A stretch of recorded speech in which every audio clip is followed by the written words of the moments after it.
kung pwede mo bang makwento kung paano yung istorya nung pagpasok mo naman sa Netflix. Yung mga taong may dark tone, sila talaga yung mga sweet. Sila yung mga sobrang babait.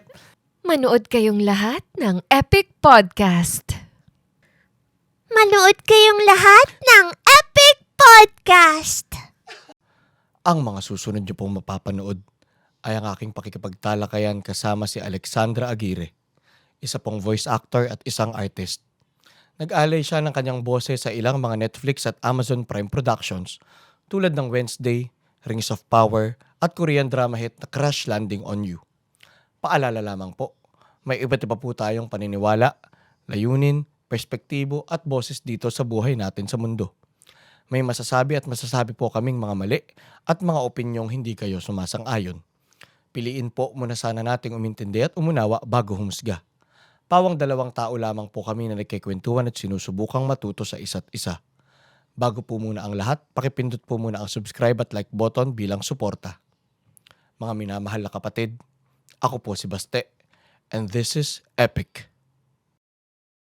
Hi Alex, Hi. my fellow Big Sky and Tiny Bar tambay. Maraming salamat sa pagpayag mo sa invitation namin na mag-guest ka kasi actually ikaw pa lang yung first na voice artist or voice actor na may interview namin, and sa totoo lang, sobrang wala akong alam dun sa industry, pero kumbaga, alam kong napaka-importante niya at everyday nating na-encounter. Ako nga, nagulat ako na yung binigay mo yung mga binosesan mo, ang dami ko palang napanood na dun. Lalo na sige mamaya, pag-uusapan natin kung ano. Pero, para sa unang tanong, kadalasan may bigat na ng onte para maset lang yung pace natin.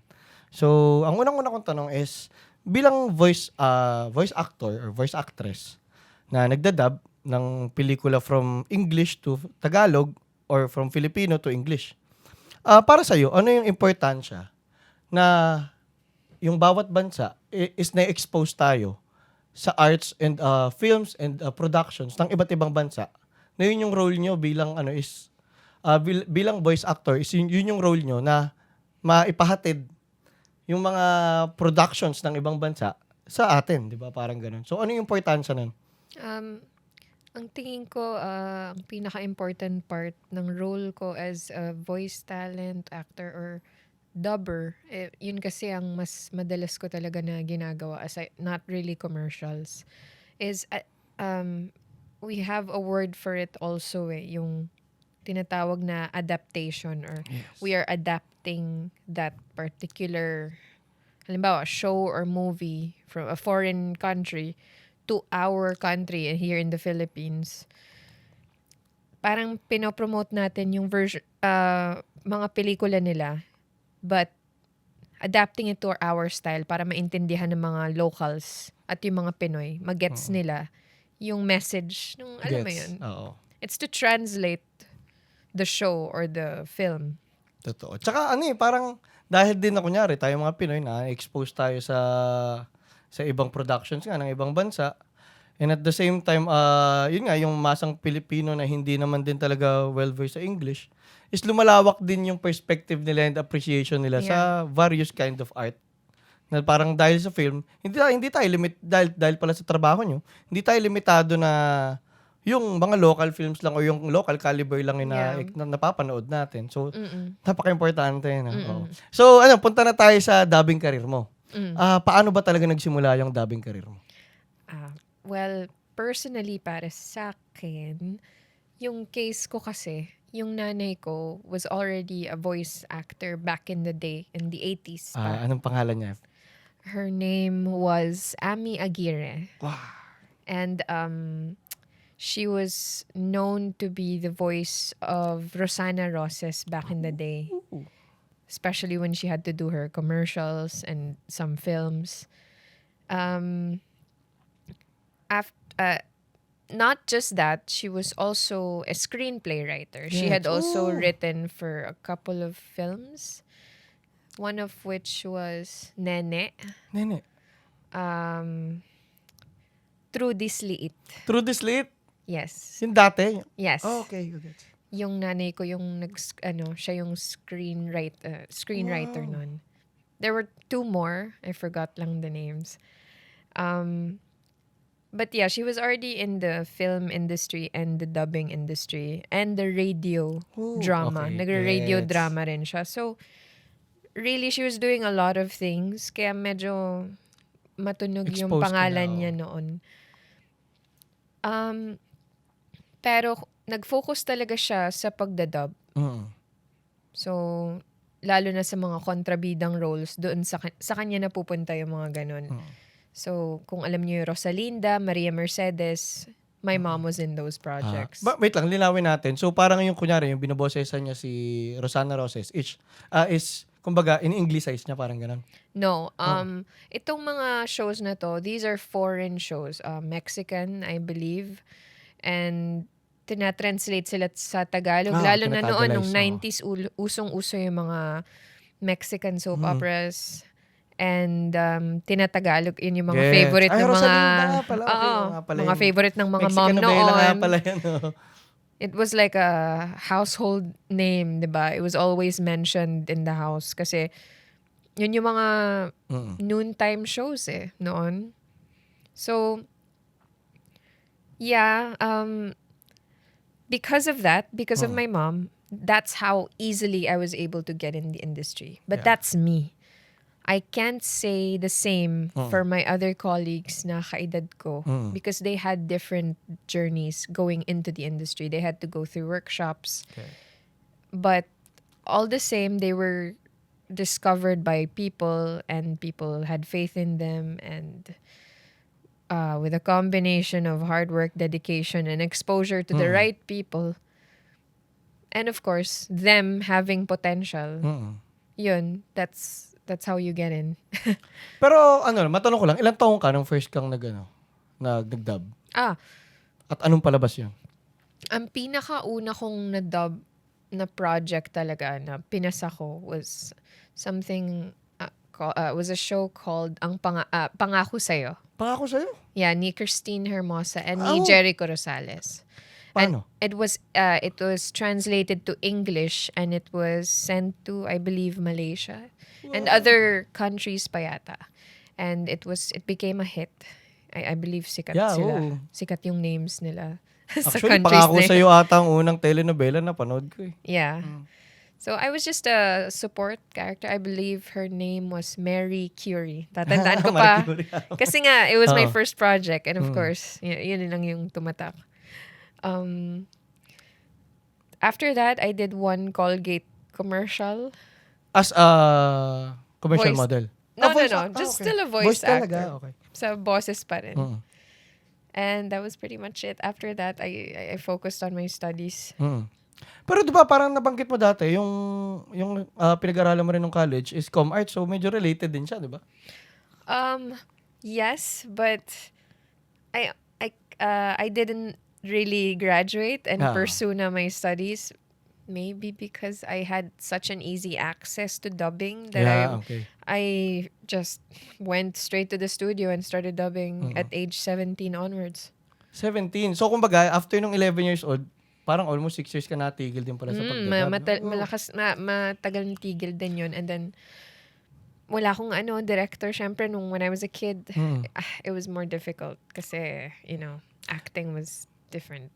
Yes. So, nung bumalik ka, nung after 6 years na hiatus mo sa pag-voice actor, naging mahirap ba yung pagbalik? Oh, yes. It was very hard. I have one story. Sige.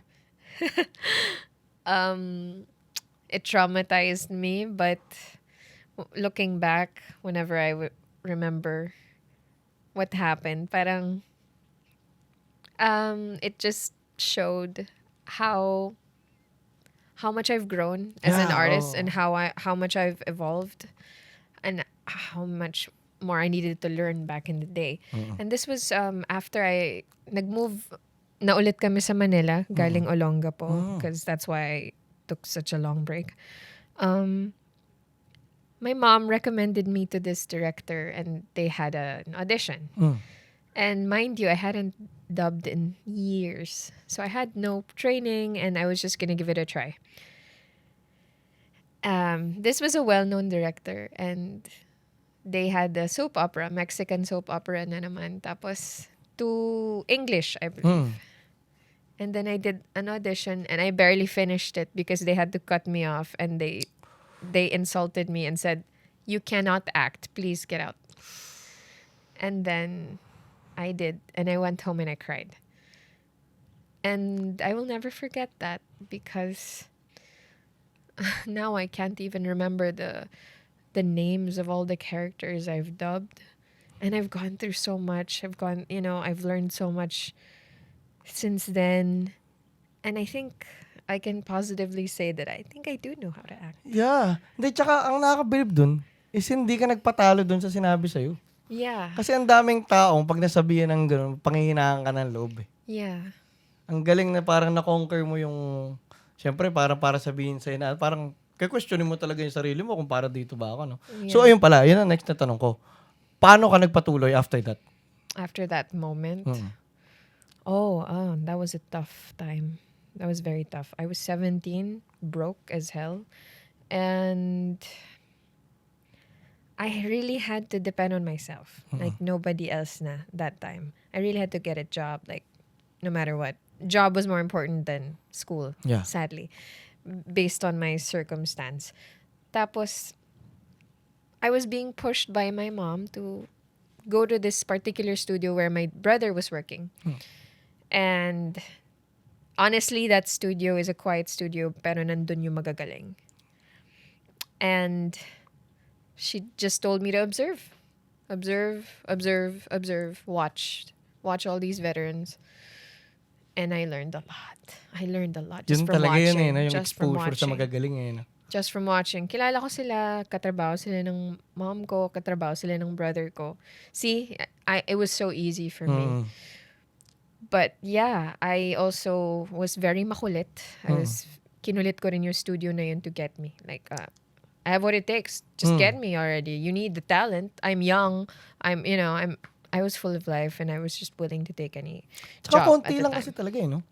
At the time. Ah, ngayon marami na. Yeah, there are like 300 who wants to be a dubber now. Or are Pero dubbers, konti pa rin, sorry. 300. No. There's more. There are more now. Pero kumbaga kayo yung mga, yung matitibay na sa industry, no? Siguro. Kasi, to be honest, there's so many talented artists and Filipinos, young, especially the young ones.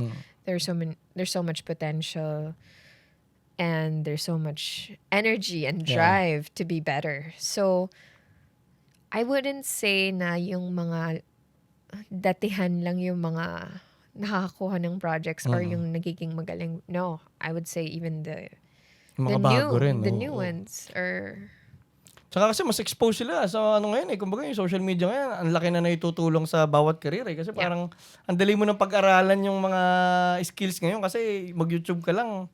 Ang dami, international, lahat ng nagtuturo mag-dub, pwede mong may access kang pag-aralan. yes. Pero ano, kung may kikwento mo lang yung paano ka na tinanggap dun sa studio na yun. So yeah, I basically kinulit ko yung studio na yon. I was there a lot. I went there every day. Even when I was still in college. After college, I would like walk or take a jeep to that studio because it was near. And yeah, tatambay lang talaga ako dun. Mangungulit lang ako. Okay, do you need the help? Do you need with anything? Talagang I just stuck around. And yeah, eventually they got me. And in that studio kasi, it consists not only of dubbers, but sometimes directors then from outside of that studio. So, sometimes kasi dubbers are directors as well. Na nag-iikot-ikot lang rin. So, word of mouth. May magaling anak ni Ami Aguirre. Very easy to talk about. So, very easy to spread. So, kaya, ganun lang. I was very lucky. Nakakatuwa. Pero nakakatuwa na kasi parang ang bilis din ng paggaling mo. Galing dun sa you do not know how to act or parang, ano ba? You know the funniest part? That very director who insulted me has no memory of this. Oh, so nakatrabaho mo na siya eventually? Because eventually, later on, years later, so I was, kumakalat na yung name ko. Siguro I was about 22, 21. Kumakalat na yung name ko sa iba-ibang studios and he personally saw me We were in the same project in one studio in Makati. Tapos, he saw me and I saw him and I just greeted him. I didn't expect him to remember me. And he didn't at all. He didn't remember what he did that last time. Medyo ano yun, no? Medyo bittersweet yun. Yeah, and then he got my number and then, I'm gonna get you for a project, blah, blah, blah. Nagtrabaho ka pa ulit. And then we worked together for years and years and years and I never mentioned the incident ever. And he never mentioned the incident. Pero maganda, since ngayon close na kayo, baka pwedeng pang-asar mo na lang din sa kanya. One time we do become friends because of another friend. And then he invites us over to his place for some wine.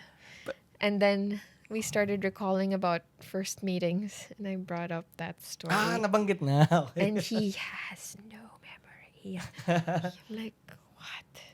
Baka madami na siyang taong na ganun.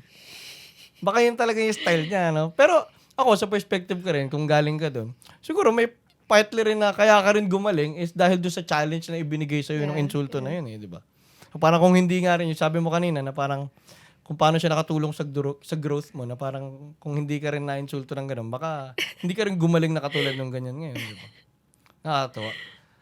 Ano naman, kasi di ba kanina nabanggit mo na yung mga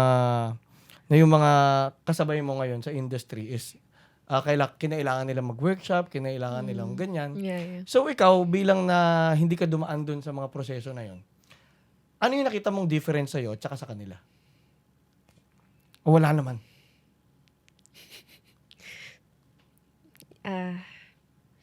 You know how they can learn things in the industry academically and all of the strategies and what needs to be done, the essentials. The road I took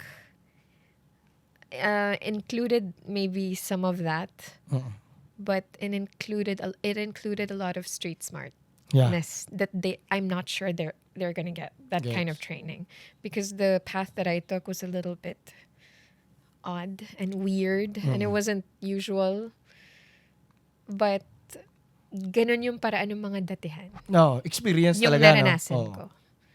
Yeah. Pero marami namang ganun, maraming ganung professionals na hindi naman yung tinapos nila, pero nagkataon na ang galing nila doon. So parang, ano naman, di ba nagdadub ka ng English to Filipino, Filipino to English? Para sa'yo, saan ka mas leaning? My forte talaga is to English. English, However, through the years, because people were kind enough and patient enough to deal with me and direct me and guide me and teach me with so much, love and respect, natuto ako magtagalog ng mas mabilis, mas maayos. And they're always kind. They're always helpful. Pag may tanong ka, like, you can be honest. I see a word that I don't know. Ano po to? Ano yung vapor? Ano ibig sabihin nun? Like, I need to understand what I'm saying.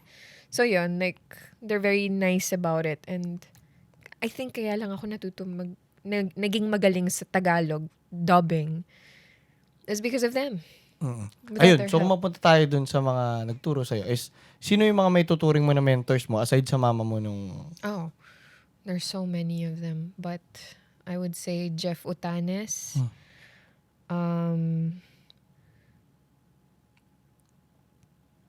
So much, I'm sorry. Like, Monty Repuyan.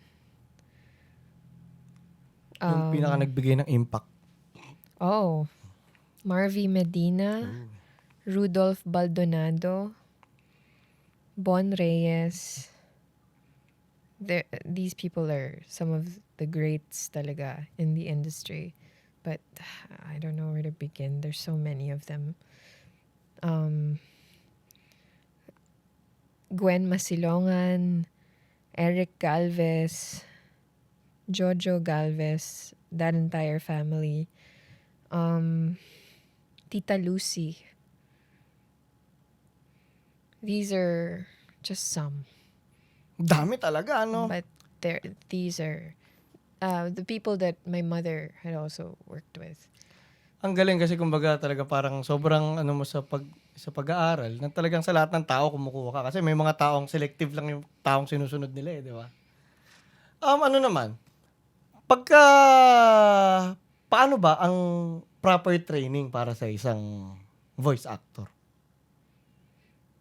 Proper training, I would say workshops, Workshops definitely. talaga. You really need to, because workshops teach you how to get the hang of it, because it is a multitasking job. It's Yun nga not just you go to the mic and you say some words.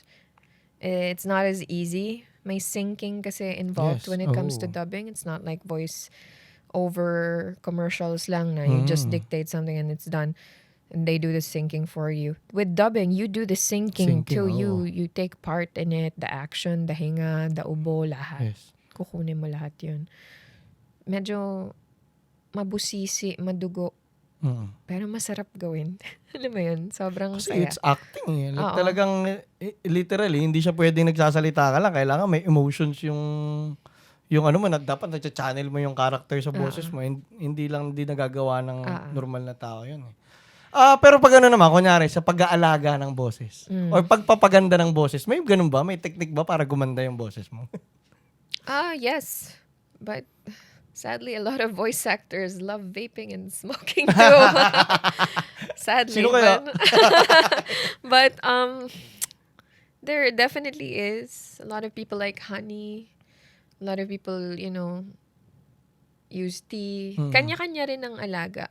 But of course, iwas sa soft drinks, iwas sa sugar.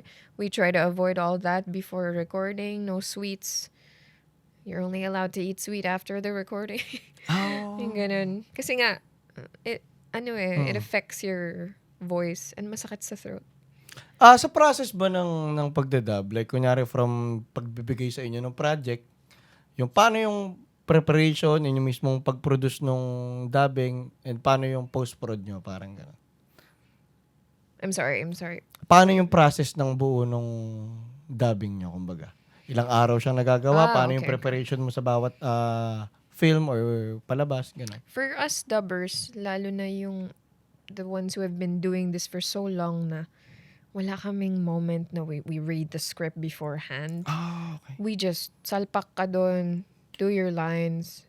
This. Gets. They explain it to you. Like, for example, you're doing a show, you're doing a new show. Baste, ikaw si this guy, you're John. Okay. I-explain lang sa'yo ng director, ikaw yung bida, this is what's gonna happen, blah, blah, blah. Basically, just the plot. And you do your work. You record right then and there. There's no preparation beforehand. Hindi pala so akala ko parang papapanood muna sa inyo yung buong series, tapos Hindi, walang ganun. Ang gagawin yun yung trabahong yun is the job of the director. They need to watch the damn show to figure out, because it's their job to be like, who am I gonna cast for this? Who's gonna voice this? That's their job. Sobrang pala, sobrang fast-paced, no? Yeah, it is. Pero kunyari, ang isang pelikula or sige, pelikula muna, ilang araw yung dinadub yun? Depende sa kliyente at depende sa studio na gagawa nun.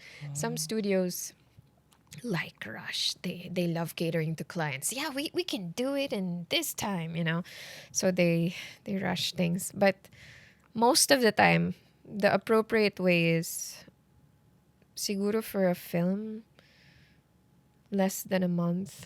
Matagal pala, no? Kasi kukuha ka pa ng writer mo. Ipapasulat mo pa yun. Aayusin pa niya yung syncing nun. Tapos ikakasama pa yung mga mo. Maybe 2 to 3 weeks at most. Grabe. As in, a whole production din pala talaga yung pagdadub. Kasi kunyari, pag nanonood ka sa Netflix, parang pagka yung option lang na idadub, parang hindi mo siya masyadong pag-iisipan na parang pero nung isang buwan. Maybe 2 weeks. Mga ganun. Oo. Pero kung show, maabot din ng ganun yung preparation. Kasi before you start recording, you need to have a beautiful script already. Yes. Like a prepared script that is ready for the dubber to record. Pero tawag dito, yung mismong pagre-record naman. Sa isang recording session, gaano katagal tumatagal yun? Oo. For a film, depende sa role mo. Halimbawa kung bida ka, expect mo matatapos ka in 3 to 4 hours. Buong pelikula na yun? Halimbawa yung movie ay 2 hours long. Depende pa yun kung gaano gaano kahaba yung movie. Some movies are 3 hours, di ba? So, maximum 3 to 4 to 5 hours maybe. And then the support cast gets much, much less depending on how little their parts are. So, ibig sabihin, yung doon sa loob ng 1 month, yung mismo recording, 1 day lang, no? Depende rin. So, halimbawa, kung show yung ginagawa mo, weekly kayong magdadub. Gets. So, ang most studios sometimes allows 2 days. So 2 araw, 10 talents, 10 voice actors yun. Hatiin mo, 5 voice actor per day. So, next week ulit. Tapos, 2 to 3 hours yung mga supports and maybe the leads get 5 hours max. Kasi 'di ba ako, 'di ba, singer ako eh. May threshold lang yung boses ko, no, parang pag nakakanta na ako ng ganitong karaming kanta, minamalat na ako. Nangyayari ba sa inyo yun? Kunyari, Madalas. Kasi ang karamihan sa amin, lalo na yung mga maraming projects in a week, a lot of us try to, make it as much. Pinaparami namin yung mga projects namin. Kasi Yeah. the more, the merrier, di ba? Yeah. As much as makakaya mo. Pero syempre, you can only do so Boses, much, oo. your voice. But yeah, maraming bugbog din yung boses. Depende kung marami silang sinigaw gets. na parts. Ayoko nga, no? You have to, depende sa factors that come. Paano ang solution nyo sa mga ganong instances? Rest. Kumbaga, kunyari, minalat ka na ngayon, tapos tuloy Pag pa wala yung na, recording session, cut na yun. Pag nakita nilang, yung magkakasakit level ka na, yung nahihirapan ka na, they're definitely not gonna push it. Kasi, Pangit din yung kalalabasan eh. oo. Mawawalan ka rin ng, it's Gets, oo. gonna get worse, So, you really need to rest. Ano naman tayo? Kung di nyo po nalalaman, si Alex po, siya yung nagbobose sa maraming sikat. Tulad nga nung si Wednesday sa Netflix. Sobrang fan ako nung palabas na yan. Yun nga, sa Crash Landing on You, tsaka dami pa yun, yung Gray Man sa Netflix. So, Netflix is a very big company, na international company. So, napakalaking opportunity na makapagboses ka dun. Yeah. So, kung pwede mo bang makwento kung paano yung istorya nung pagpasok mo naman sa Netflix? Actually, sila yung pumasok sa bansa and then they started going around the studios. And, the studios started explaining it to us na we have Netflix and we signed these contracts and, we do the job, whatever show or film that is given to us. Kumbaga parang parang production din dito sa Pilipinas. Talagang nagkataon na si Netflix lang yun. Oo. Kung pwede lang natin mapag-usapan, monetary-wise, may pinagkaiba ba sila? Yung... Si local production ng Netflix? Yes. Yes. Very much. Definitely ba? Very much. Very respectable, decent price. Kumbaga, hindi Filipino price na yung kung paano tinatrato yung mga artists sa atin, hindi ganun. Actually, the Philippine dubbing industry tries to do its best to raise and, pay everyone, compensate everyone accordingly. Pero, not all, but sana all. Ano naman, kung mapunta naman tayo sa proudest works mo, ano yung mga proudest work mo, kumbaga? Sige. So, one of my proudest works is Galadriel on from Rings of Power sa Amazon Prime. Kailan lang, yung... Mostly because of how challenging the Tagalog was because, it's Elven. Elven period. So, kailangan malalim din yung Tagalog. yung Filipino. Gets. Hindi pwedeng casual lang. So, yeah, medyo na talaga ako dun. It was a difficult role. And I was doing it at the same time as Wednesday. While everyone, although Wednesday got more public attention, Rings of Power for me was like... I'm proud of that. Pero nakakatawa lang yung in general lang na parang doon ka pinaka nahirapan pero at the same time doon ka rin pinaka proud na parang magandang lang din sa mga tao na parang pag nandun kayo sa moment ng paghihirap, try nyo rin tignan yung perspective na baka ito rin yung parang greatest work ko pala kaya pala siya mahirap, diba? Parang so parang yun pala yung doon sa pagiging malalim nga ng Filipino ni Galadriel sa paano ka naman nag-adjust dun since yun nga, English speaking ka eh? Well, maybe because at that point nung nire-record ko na siya, nakailang taon na rin ako nagtatagalog. So, nasanay na rin yung dila ko. Iba kasi talaga yung pronunciation and cadence ng Tagalog tsaka English. Iba talaga Mag-iba yung talaga. Ako formula baliktad, eh. di naman ako sanay mag-English. Parang, and then when other people who try to speak Tagalog and aren't used to it, parang you can tell their mouth is struggling for the speed to speak a certain way. Yeah, there was an adjustment, but at that point, it was already easy. But also because of my director at the time. Yung director ko, napakahusay rin. His name is Ronnie Abario. And he's also one of the best in the industry. Galing sa theater din kasi siya. Gets. At siya yung nagsulat nung script ng buong show. So, director siya at trinabaho pa niya yung script. That's a lot of work. Nakakatuwa na yun yung sinabi mo na. Kasi, di ba, kahit sa acting industry, like, mga actor, like, kunyari sila, mga galing din sa theater, di ba? So, parang, kahit pala sa voice acting, ang laki rin pala ng tulong ng theater, no? Maraming yung mga mention ko kanina, karamihan sa mga yon galing rin sa UP. Mga theater Teatro din. talaga. Kaya, Matatalino rin. pati sa pagsusulat. And sa Nakakatuwa, acting. no, na parang nagbibigay ka talaga ng ng praises sa mga kasama mo doon sa production na parang hindi lang na parang Kasi I yung wouldn't be boses ko here. yung importante yung trabaho ko yung importante niyan kasi boses ko yan. Yeah. Galingan. Kasi I really, really wouldn't be where I am now if it weren't for them. If it weren't for them believing in me and what I had. So, ang hirap hindi sila ma-mention in my journey as an artist because they were part of it. Ayun sa naman, sa Wednesday kasi ito yung paborito ko, pinanood ko talaga eh. Pero, sorry, kasi nung pinanood ko siya, English, naka-subtitle lang. Pero, sinubaybay ako Tagalog. So, nagulat ako na ikaw kasi, bata si Wednesday eh. Hindi ka naman nahirapan na magboses bata, no? Hindi naman kasi actually sanay ako sa ganun. Ano pa yung mga iba mong projects na nagbata ka? Meron sa there was a clip on YouTube but marami akong projects na nagawa. Sadly, sa foreign countries siya pinalabas. With Wednesday, hindi ako masyado nahirapan, pero nahirapan ako sa emotions.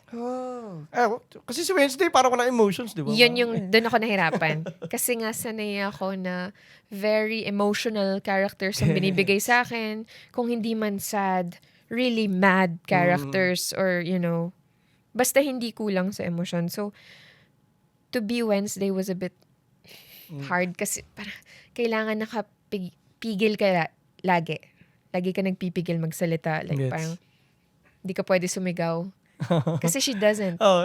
Pero din ako bilib na bilib kay Jenna Ortega dun eh. Kasi talagang parang pasok na pasok yung acting niya doon sa role na para talagang ang creepy niya pero at the same time, light pa rin. Parang gano'n. Ito po. Sorry kung kumano ko lang ha. Pwede ba ako magpasample ng try mo yung medyo matandang boses tas batang boses naman. Can you give me like a dialogue? Ano ba? Because I'm Hirap bad with mag-dialogue, dialogues. Ano ba?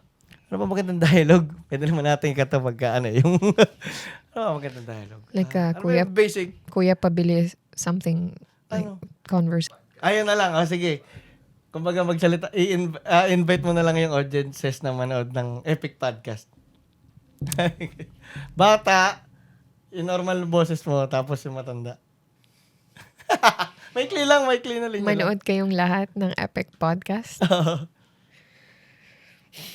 Sige. Manood kayong lahat ng Epic Podcast. Manood kayong lahat ng Epic Podcast. Manood kayong lahat ng Epic Podcast. Manood kayong lahat ng Epic Podcast. Ang galing, nababago mo talaga yung character, no? Yung transition from middle age to bata. Ang galing, no? Thank you. Talaga, no? Ooh.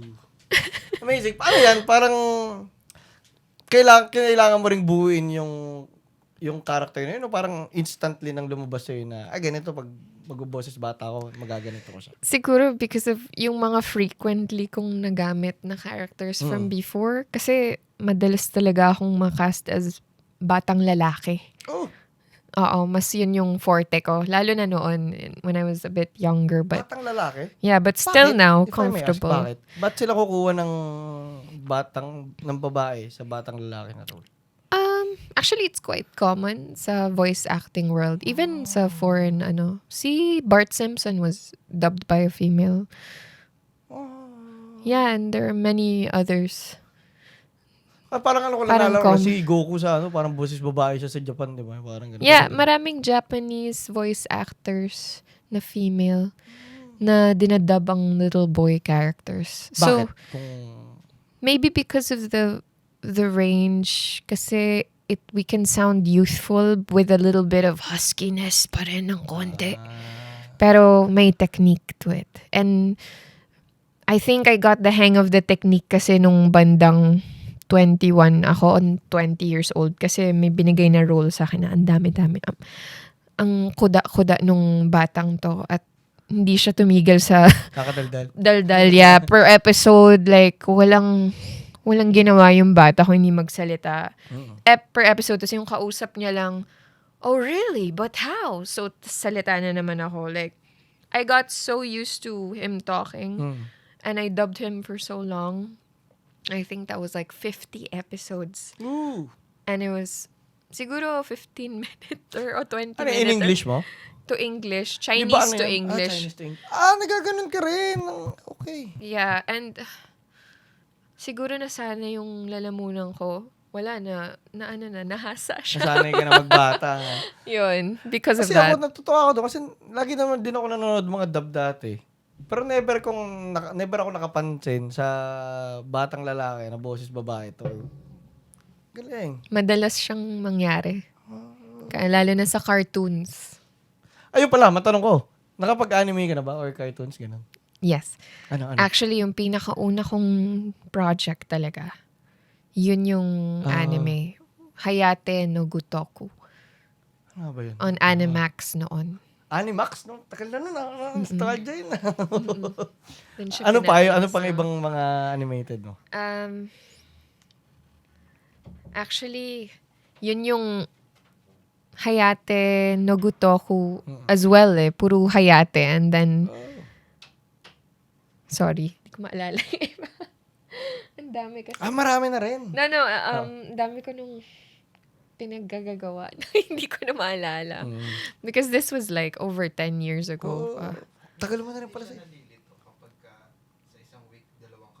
Ayun nga. Oo, ayun. Hindi ka ba Medyo nalilito pagka minsan. minsan nagkaka-mix up yung character mo na ginagawa mo sa isang linggo? Ganun. Minsan na, well, there was this time na there was this week na ang dami kong ginagawa talaga. Like 3 or 2 in a day. And the whole week was packed. Even my Sundays. Grabe. So, I was just so exhausted and parang bawat upo ko sa mic, sino to? Parang there was a point I had to ask. Pero kay director na yun. Director na yung magpapansin na uy. And luckily, for every time it happens naman, when you need to be reminded of your voice, they have a track. They can go back to the previous eps that you've done. Tapos pinapaalala nila sa'yo yung boses. Pero there was a time na I kept asking for my, kasi I was forgetting na who I was dubbing. Yeah. Sa mga characters, kasi diba may mga archetypes naman ng mga character. Anong character ang pinakamahirap bosesan? For me? When I was younger, actually, I had a really, really, really hard time with old lady voices. Kasi bata pa Husky, yung boses mo tapos hirap ka pang i-achieve. Tunog pilit. Ngayon, nung bandang 24 to 25, tumalalim na rin. Tapos, when you do something for too long, and yung diaphragm, and yung vocal range mo, halimbawa, madalas mo nang gamitin yung malalim na voice, nahahasa rin siya eh. So, parang I think because of that, na I was able to overcome the Lola voice as well. But so far, it's just that. That's what I really had a Doon ka hard lang time. nahirapan, no? Dun Pero lang. yung ba, kunyari, yun, siyempre, di ba, pagka nagbuhos matanda ka, hinahusky mo eh. Hindi ba delikado sa boses yung ganun? Kunyari, isang buong buwan mong may matanda kang like, hindi ba siya delikado? Hindi naman sa delikado. It goes back to paano ka mag-alaga ng throat mo. And kung smoker ka, sobrang malaking factor. Of course. So, yeah, just get some rest, get a decent amount of, take care of yourself, huwag ka magpuyat. Big factor din yung puyat. So, yeah, staying healthy also will help you. And as long as you keep doing the job, gumagaling ka lang rin ng gumagaling Yes. habang tumatagal.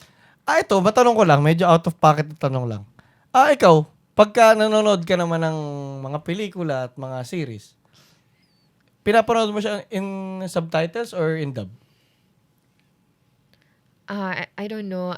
I can't not watch something without subtitles.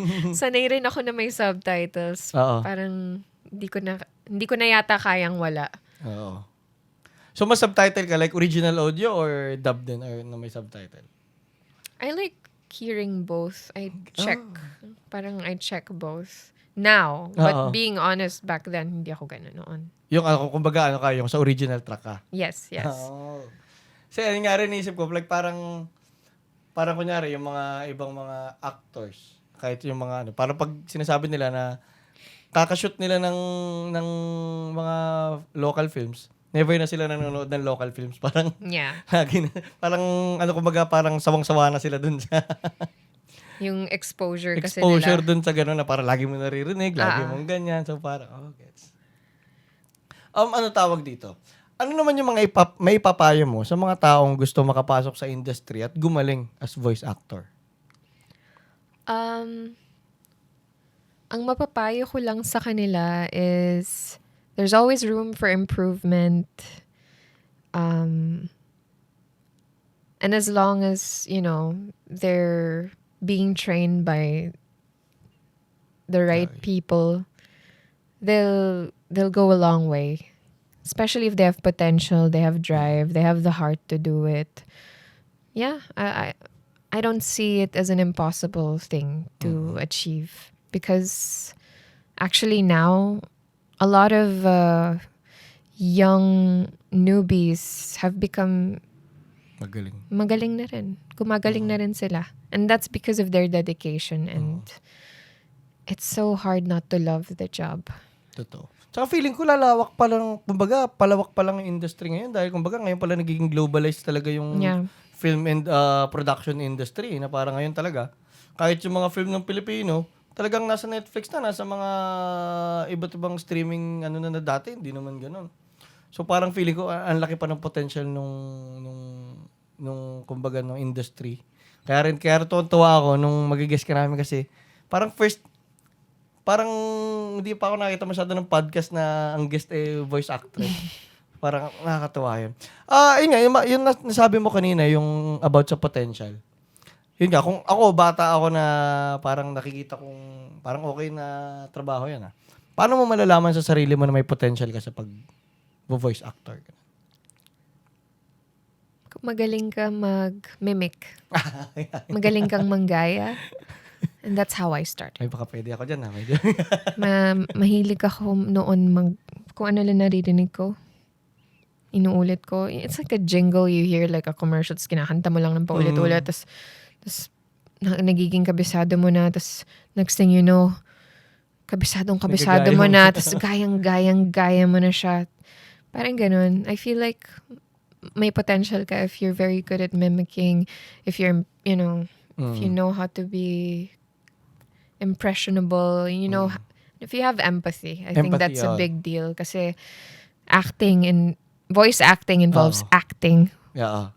Hence, it includes a lot of empathy. Yeah.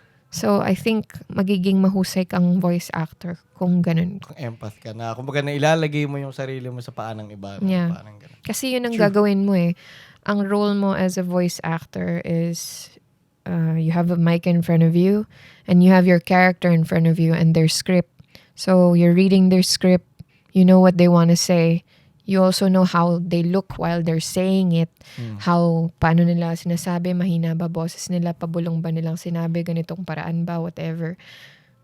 Yun yung blueprint mo. So kailangan, you have to put yourself in her shoes. You can't just say the line sounding dead. Kasi acting talaga siya. Yeah. Kumbaga, So kailangan, you will be that character. Ano naman kasi nagulat din ako nung nagkukwentuhan kami ni Yana na nabanggit niya na artist ka pala. So medyo labas naman tayo sa dubbing. Is painter ka. Nakita ko yung mga painting mo, ang gaganda. Parang medyo impressionist din. Medyo Thank you. psychedelic yung vibe nung ano niya. So ayun naman. So from being a dubbing artist or voice actor, paano ka naman nag-start sa pagpe-painting or ng visual arts? Actually, nung bata pa ako, mahilig na ako mag-painting, but it wasn't that very serious. It was just watercolor. But matagal na talaga akong curious sa oil. Started off as acrylic muna. So I was still using acrylic at first. Siguro mga 2012, 14 onwards. Tapos I got really curious with oil. And I tested it siguro 2018, 2019. That's when I bought my own materials, and then I just fell in love, and then tuloy-tuloy na, lalo na nung height nung pandemic, that gave me something really to do that really helped a lot with my sanity, mental Totoo. health. Yun yung Sabi- nakakatawa ng pandemic, no? Maraming buhay na medyo nahirapan at talaga, naapektuhan. Yeah. Pero ang dami ring tao na parang nahanap din nila yung parang may na-discover sila sa sarili nila nung pandemic, no? Kasi ako rin, hindi pa ako nagpo-produce ng original songs before pandemic. Nung pandemic ako nag-produce ng original songs. Parang ang galing nga, parang ngayon na nakikita ko yung mga paintings. Pag i-flash natin sa screen pagka yung mga paintings. No? Pagkakita ko, ang ganda, like very, very, kumbaga, sobrang legit na yung may mararamdaman ka dun sa, tinitignan mo kanina, naalala ko nga yung Medusa. So parang, it's a real work of art. Na parang kung titignan mo, nag-start lang dahil wala lang magawa ng pandemic na nakakatawa yung. So ayun, moving forward, paano pa yung Na nagsimula sa ganon, lang ako, sound trip lang, tapos painting, na enjoy ko siya. Tapos, I started posting them online, and I decided to, you know what, maybe I could sell some of these. Pero I also opened to commission. So sabi ko, sige, if you guys want commissions as well. And some of them had, nagpagawa. Because I did a mermaid. I painted this mermaid na kulay blue. Parang nakita ko nga. Yun yung isa sa mga sinend ko. And then, someone saw it, nainggit, nagpa-request ng isa pang mermaid. So I made another Ano yung replica or iba? different style. I also gave it. So, yun, nagsimula sa friends.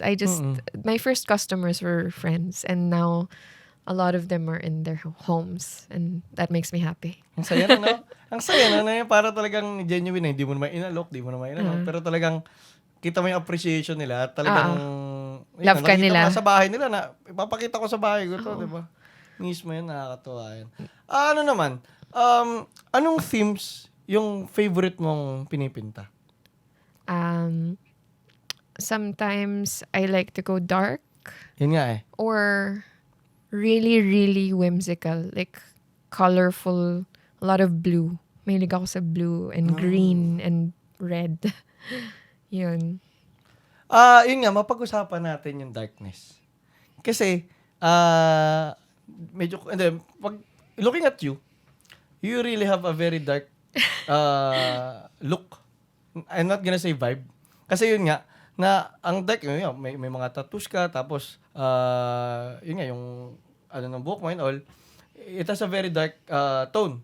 Pero, pag nakilala ka na, very sweet yung personality mo na very, very, very timid na, very, Thank you. So, yung duality na yun, Sa tingin mo, saan galing yun? Oh, that's a very good question. Thank you for that. My mom. My mom was like that. She was dark. Mm. She loved dark. Pero pag kinausap, malambing. mabait. Pero mas sweet siya sa akin. I'm not. Uy, love na love ka ni Yana. Love ko rin yun. Ayun, kung medyo mag-go deeper pa tayo doon. Yung darkness. Kasi lahat tayo may light and dark side. Yes. And ako, very in tune ako sa dark side ko eh. So parang, sa'yo, yung darkness na sinasabi mo, saan nagro-root yun? Or anong mga pinanggalingan nun? Eh, parang, meron ba siyang mga parang traumas in the past? Na parang, Oh, yes, definitely. kung pwede lang natin mapag-usapan.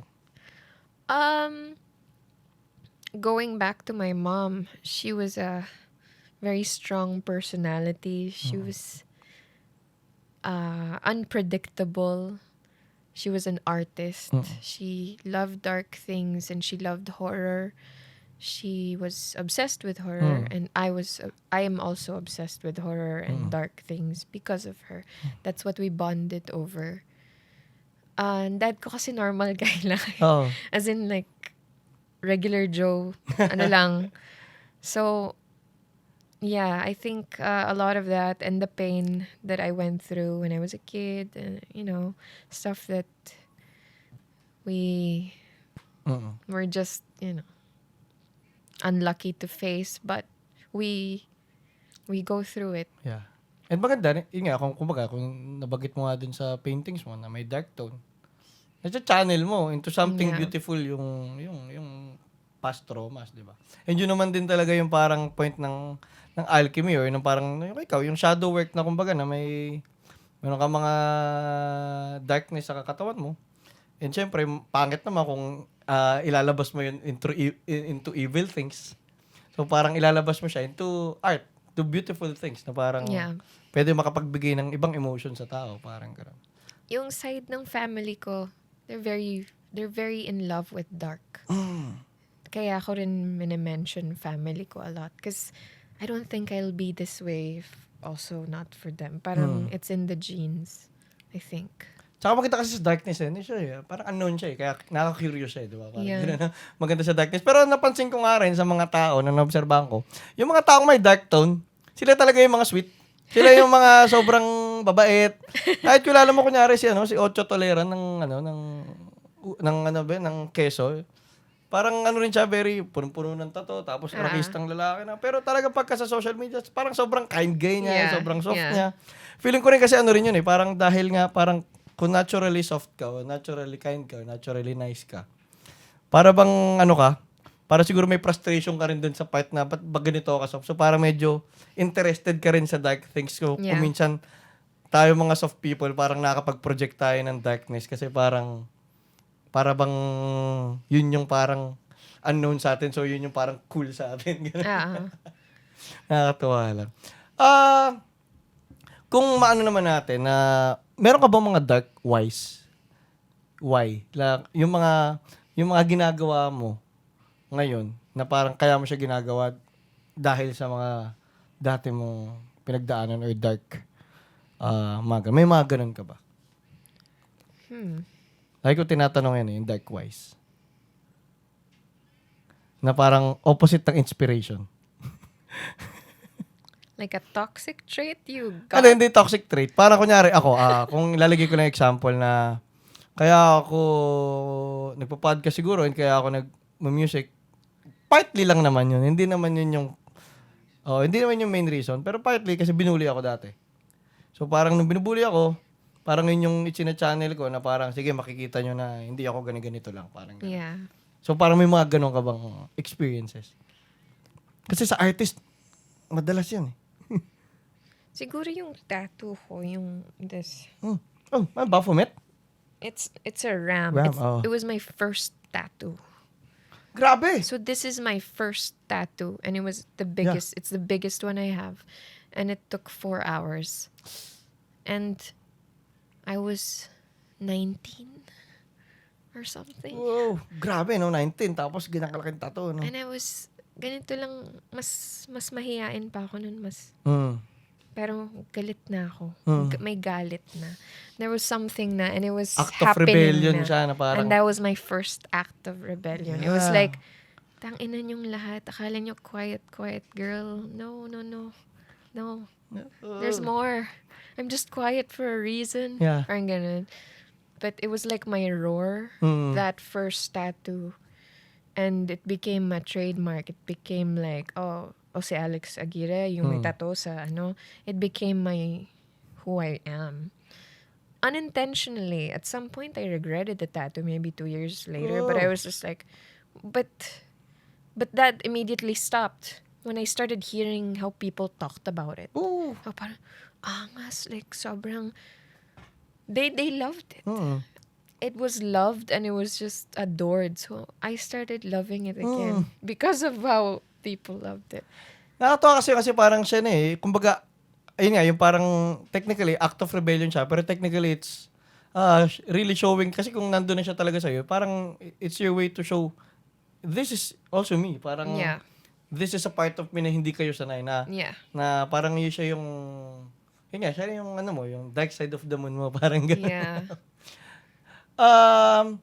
Kung matanong ko lang, bakit? Kasi kung sabi mo na akala nyo soft lang ako, ganyan. Yeah. Ano yung nagpa-realize sa'yo na bakit? Ano bang sa tingin ng tao sa soft side mo na parang ano yung negative na nadala nun? Doormat. Ooh, totoo. I was feeling like like people were just stepping all over me. My boyfriend, Yeah.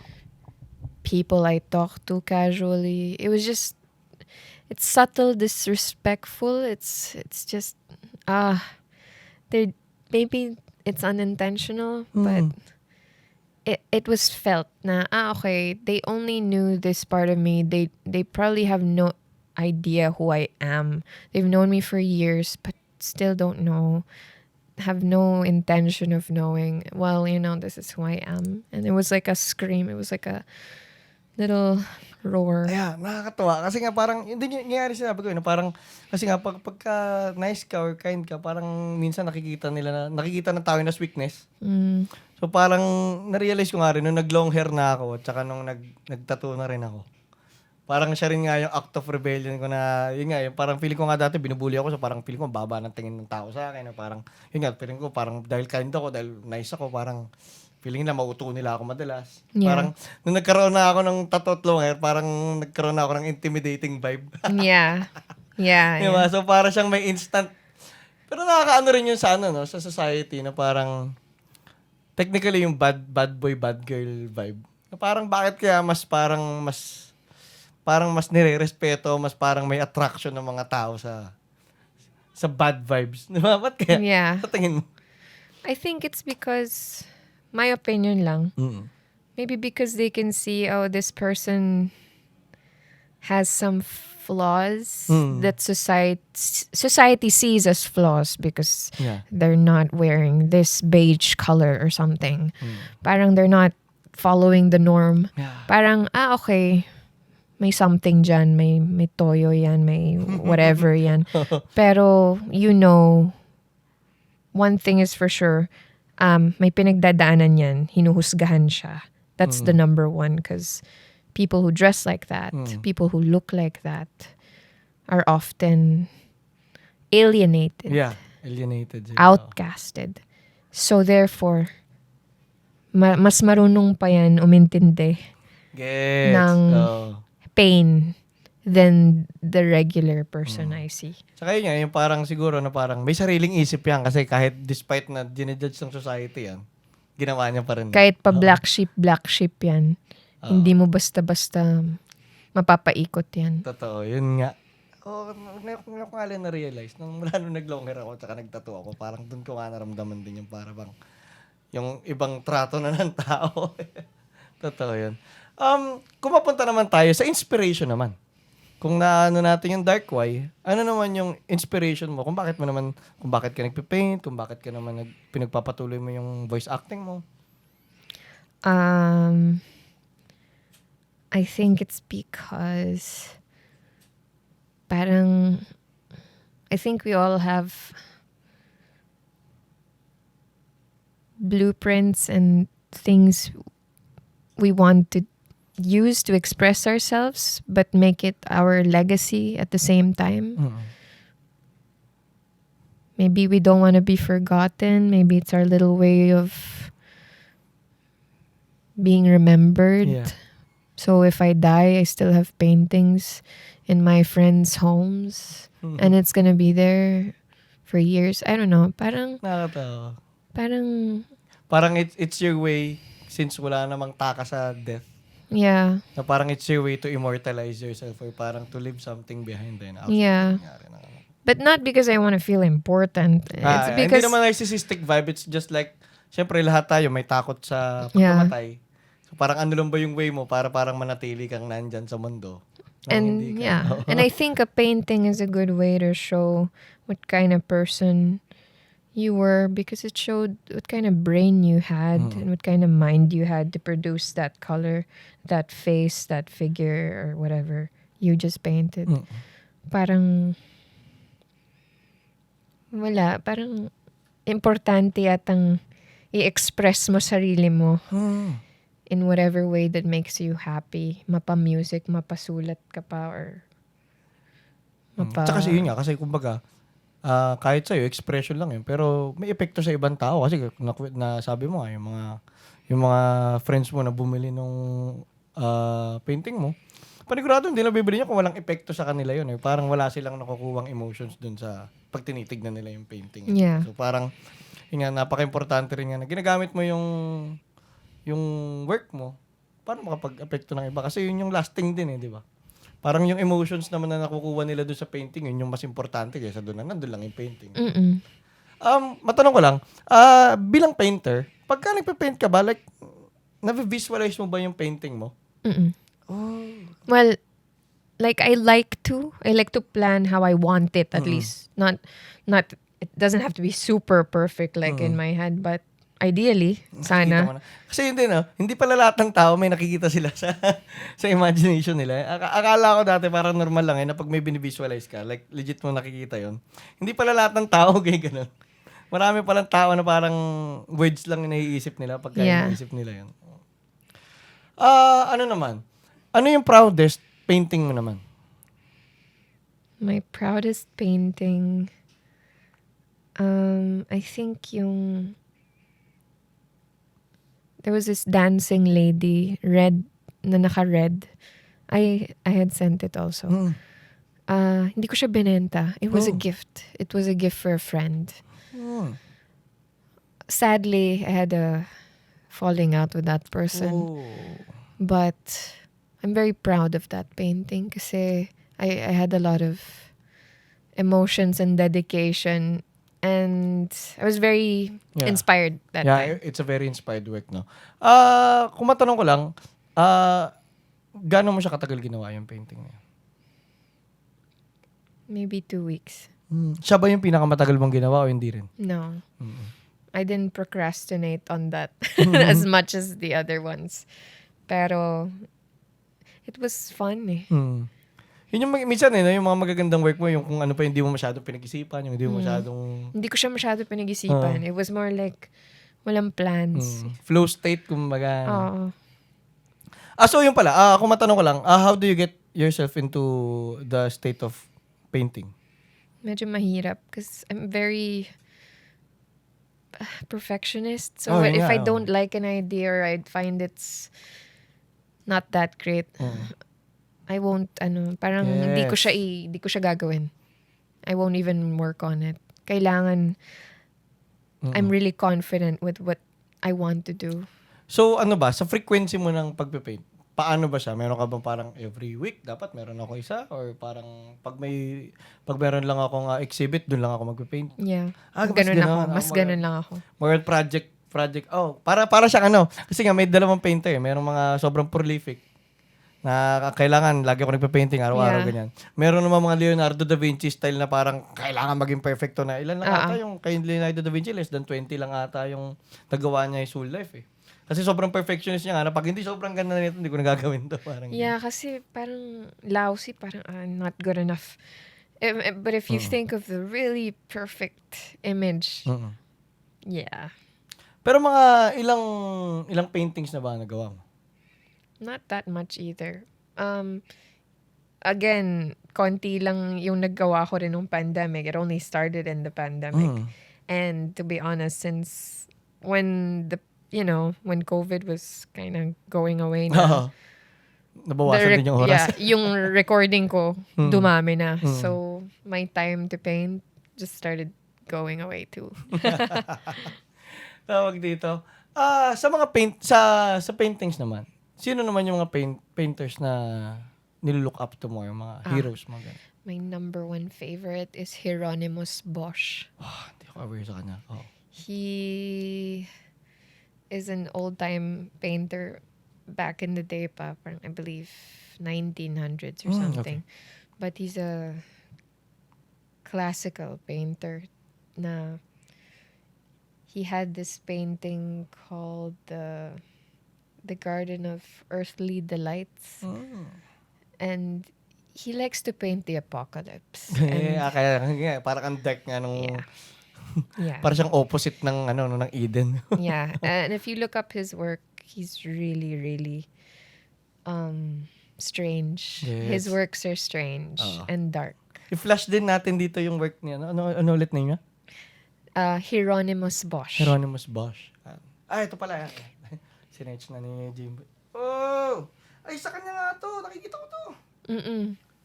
He's Ang dark an nga. amazing painter. Ooh.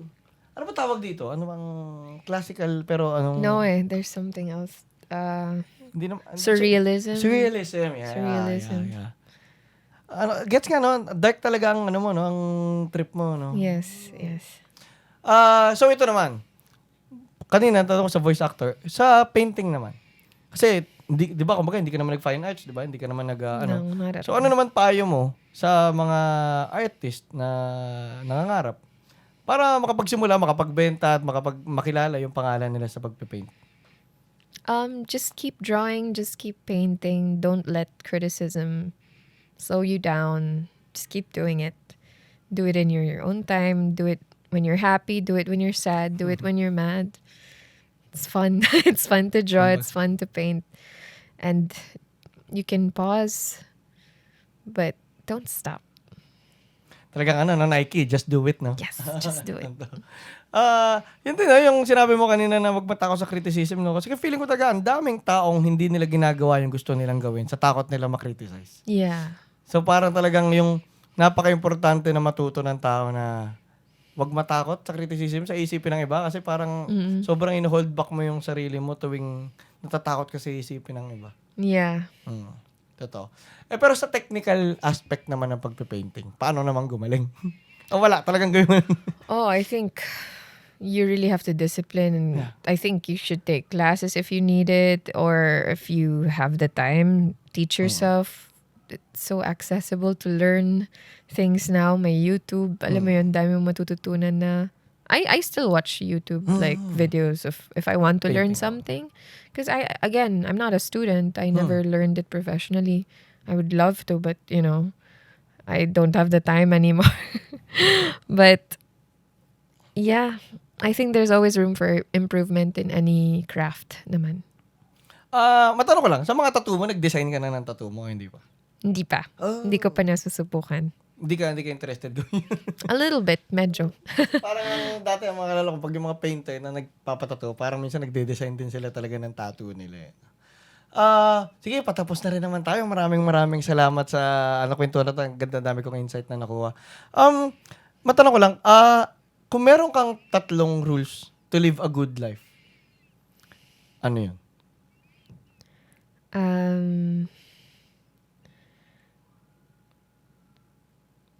If you have to be alone,